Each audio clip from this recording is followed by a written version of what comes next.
And now this tax bill is gonna come out in 11 of 25.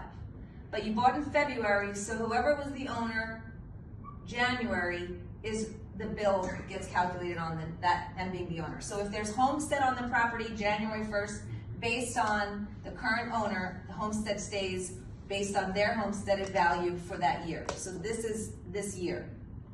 But now we bought here. So now we're into 2026. And in 11, now this whole time, I'm gonna say the taxes are $500 a month here, okay? So the bank closes, they're taking the current bill of $500 a month and you're making a payment every month, $500 a month to go into your escrow. So that's, what is that, $6,000 a year, I think? Yeah. Okay, so it's $6,000 a year. Now the taxes this year get reassessed and the new tax bill, I'm gonna say, is $10,000. So we've only collected $500 a month because that's the only bill we have available. The last bill available was 11/24. So this bill was $6,000 on 11/24.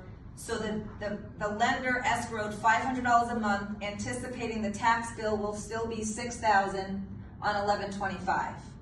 It was because this guy is homesteaded, so the taxes are based on the current owner of 2025. But now our new owner, the new buyer, bought the house in February.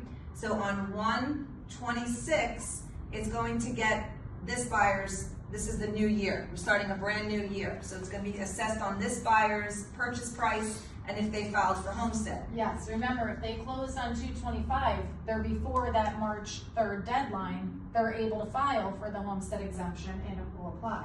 And this year.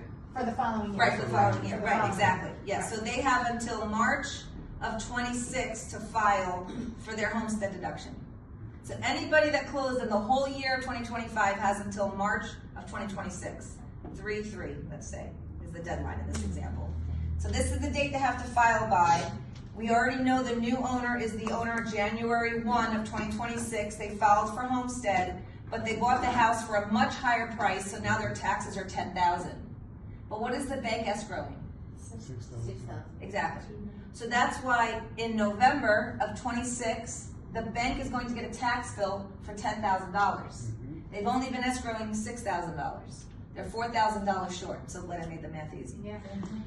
So they're $4,000 short, okay? Now in December of 2026, the bank is going to send this new homeowner a statement. It's a escrow distribution, and it's going to say, you owe me $4,000 and your payment is going up $350. So now the tax bill is $850, not $500. So that in 11/27, okay, so that in 11/27, they have now collected $10,000, so they have enough money to pay the bill. Now this is going to stay, it can only go up 3% a year, remember, because this house is homesteaded. So once it reassesses, you're good. It's just going to stay around $10,000, a little higher if the market goes up. You're good. The big adjustment is in the second year of ownership. That's when this is what happens, like when Jen and Mike got the $700 a month increase, and people aren't prepared for it. That's why I use 1.5% when I do my illustration, because on the way in, I want the buyer to understand what the payment will be in the future. Once they know what the payment will be in the future, we can have the conversation of, next year in November, you're going to get a bill for $4,000 based on what we believe the taxes will be. I want you to be prepared for that. Make sure you have $4,000 put aside. Because if you don't have $4,000, this payment is going to go up $700 more than it was, because they need to make up for the $4,000 that's short, and they're already predicting out what they have to collect for 2027. So that's why people get these large tax escrow distribution shortages and they panic. It's because they weren't prepared to give the bank the $4,000.